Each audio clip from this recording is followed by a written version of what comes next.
Les acteurs du domaine pharmaceutique au Gabon menacent d'aller en grève d'ici le 12 novembre 2024 si les cumuls d'impayés ne sont pas réglés. La Caisse nationale d'assurance maladie et de garantie sociale, CNAM-GS, ferait face à une dette de 3 milliards de francs CFA, plongeant les travailleurs dans une situation difficile.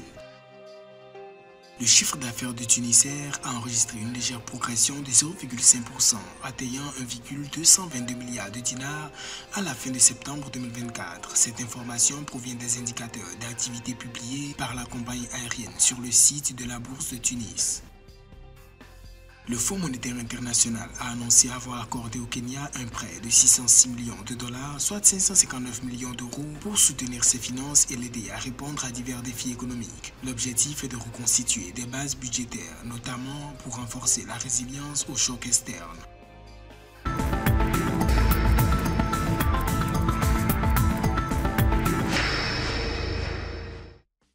Depuis quelques mois au Gabon, le secteur pharmaceutique est confronté à des impayés. D'ici le 12 novembre 2024, si rien n'est fait, les acteurs menacent de suspendre totalement leurs prestations aux assurés de la Caisse nationale d'assurance maladie et de garantie sociale, CNAM-GS. Ceci risquerait de plonger le pays dans une crise sanitaire, car des millions de Gabonais pourraient se retrouver privés d'accès aux médicaments. Pour moi, c'est plusieurs facteurs qui peuvent expliquer les impayés accumulés par la CNAM-GS vis-à-vis des pharmacies. Il y a le déficit de financement et la priorisation budgétaire. Ça veut dire que les systèmes nationaux d'assurance maladie comme la CNAM-GS opèrent souvent avec une contrainte budgétaire très rigide. Ensuite, il faut voir que les priorités peuvent être mal alignées par moment avec les urgences opérationnelles, surtout en période de tension économique.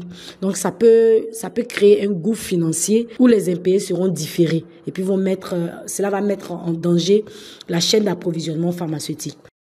Rappelons que le 25 octobre 2024, à travers un courrier officiel, les pharmaciens adressant un préavis à la CNAM-GS faisaient état d'un système sanitaire au bord de l'asphyxie. En effet, il s'agit de dettes de plus de 3 milliards de francs CFA d'impayés pour certaines officines. Outre le réseau pharmaceutique affecté, la situation pourrait même conduire à l'inactivité des structures prestataires, selon Sifarga, syndicat des pharmaciens du Gabon. Il y a aussi un autre point qui est la défaillance administrative et technologique. La gestion des fonds et des paiements nécessite pour moi des infrastructures digitales robustes et un suivi très rigoureux.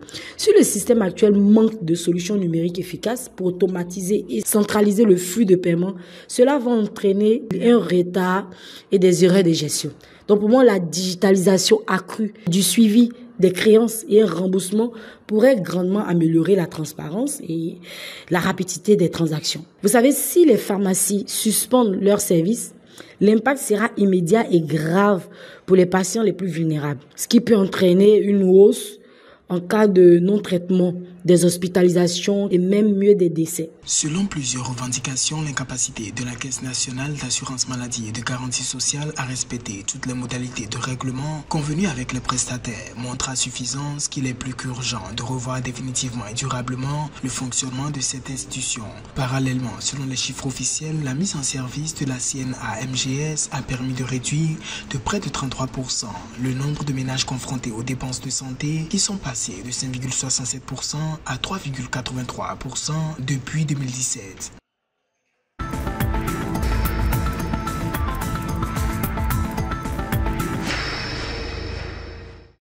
En Tunisie, le chiffre d'affaires de la société aérienne Tunisair a légèrement augmenté de 0,5% à 1,222 milliards de dinars à fin septembre 2024, comparé à la même période en 2023. Les indicateurs d'activité publiés le 28 octobre 2024 annoncent que le nombre de passagers transportés a évolué positivement de 3% pour se situer au niveau de 1,981 millions de personnes au cours des 9 premiers mois de 2024 contre 1,932 millions de personnes en 2023.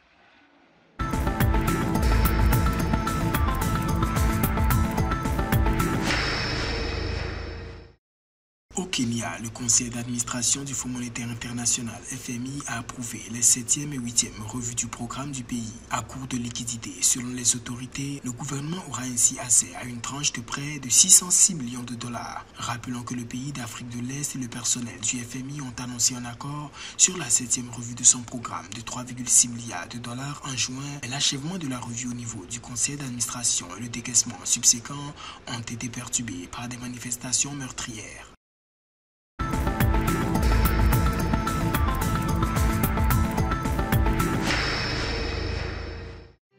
120 milliards de francs CFA, c'est le budget alloué au secteur de l'agriculture et destiné aux subventions agricoles au Sénégal en 2024. Il s'agit d'une collaboration entre l'International Finance Corporation, ou Société financière internationale, et le ministère de l'Agriculture, de la souveraineté alimentaire et de l'élevage. L'objectif est de garantir une allocation des fonds plus rapide et adaptée au cycle agricole, tout en garantissant la traçabilité des intrants dans des chaînes de valeur clés comme l'arachide, le maïs, le yembé et le riz, conformément à la Vision Sénégal 2050 selon un communiqué officiel.